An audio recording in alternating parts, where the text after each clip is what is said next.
कवि गुरु रविंद्रनाथ टैगोर की जयंती के उपलक्ष्य में जिले भर में कार्यक्रम हर्षोल्लास के साथ मनाया गया। बांकुड़ा जिला सूचना व संस्कृति विभाग पश्चिम बंगाल सरकार के तत्वाधान में सांस्कृतिक कार्यक्रमों के बीच रविंद्र जयंती मनाई गई, जिसका आयोजन बांकुड़ा रविंद्र भवन में किया गया। प्रदीप प्रज्वलन के द्वारा जयंती का शुभारंभ हुआ। बांकुड़ा डीएम सियाद एन द्वारा प्रदीप प्रज्वलित किया गया एवं रविंद्रनाथ की तस्वीर पर माल्यार्पण किया गया। मौके पर बांकुड़ा डीएम ने ये बातें कही। Rabindranath Tagore, first non-European to receive Nobel Prize for Literature in 1913. A timeless poet, an author, a playwright. কি বলা যায় মানে আমাদের বেঙ্গলের আমরা যে গর্ব করি সব জায়গাতে আমরা কবিগুরু রবীন্দ্রনাথ ট্যাগোরকে দেখি।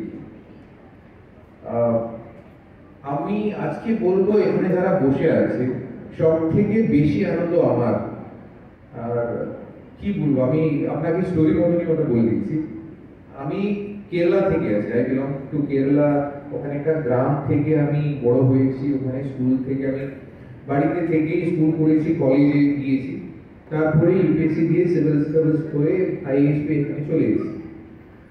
আর ছোটবেলা হিস্ট্রিতে পড়েছি আমরা যখন আমাদের ইন্ডিপেন্ডেন্স স্ট্রাগল, আমাদের ন্যাশনাল অ্যান্থেম, রবীন্দ্রনাথ ট্যাগোরের নাম শুনেছি। এত বড় মানুষ, মানে how can a single person have this much of talent.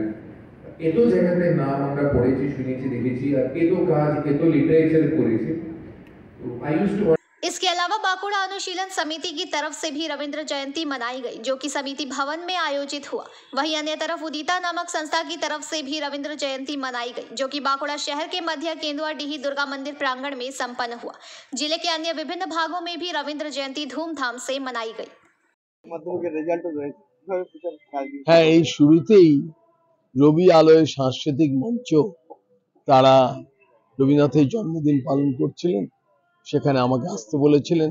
এসে রবীন্দ্রনাথের প্রতিকৃতিতে মালা দিলাম এবং তার সঙ্গে সঙ্গে আজকের দিনে খুব প্রাসঙ্গিক রবীন্দ্রনাথের যে তোতা কাহিনী, সেই তোতা কাহিনীর অংশ বিশেষ পড়ে সকলকে শোনালাম। আর যে রবীন্দ্রনাথ কত বড় দেশপ্রেমিক ছিলেন এবং তার সঙ্গে সঙ্গে সমস্ত দিকে ওনার প্রতিভা। সেই সময়ে উনি ভারতবর্ষের শিক্ষা ব্যবস্থার উপর টিপ্পনী দিয়ে যে প্রবন্ধটি লিখেছিলেন সেটা হচ্ছে তোতা কাহিনী, ব্রিটিশ যে শিক্ষা ব্যবস্থা তৈরি করেছে।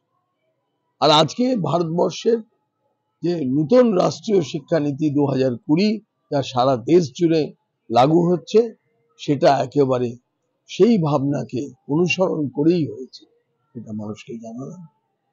এবং তার সঙ্গে সঙ্গে একেবারে 2047-এ বিকশিত ভারত গড়ার কথা। আজকে প্রচার তো একদিকে সকালবেলা সাংগঠনিক বৈঠক আছে, আর বিকেলে তো বিরাট বড় মহা র্যালি। আমাদের বিরোধী দলনেতা শুভেন্দু অধিকারী আসছেন। একেবারে জঙ্গলমহল একেবারে ভীষণভাবে সাড়া পড়ে গেছে। যে র্যালি, মানে এর আগে তো দেখেছেন আমাদের যে নমিনেশন র্যালিও বিরাট বড় হয়েছিল, মানে ইতিপূর্বে কখনো এত বড় র্যালি হয়নি। আর এবারে রায়পুরও দেখবে জঙ্গলমহলে এত বড় র্যালি কেউ করতে পারে। কাল মুখ্যমন্ত্রী পার্থ সাহেব বলেছেন যে আরএসএস বিজেপি ভোট কেনার জন্য রাতে টাকা ঝুলি নিয়ে যাচ্ছে এবং টাকা বিলি করছে, কি বলবেন?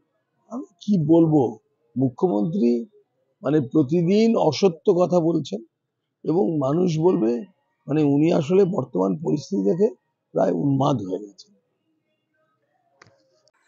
बांकुड़ा से अनूप रॉय की रिपोर्ट, पीवीटीवी न्यूज। नियमित अपडेट एवं दुनिया भर की ताज़ा खबरों के लिए हमारे फेसबुक पेज को फॉलो एवं यूट्यूब चैनल को सब्सक्राइब करें।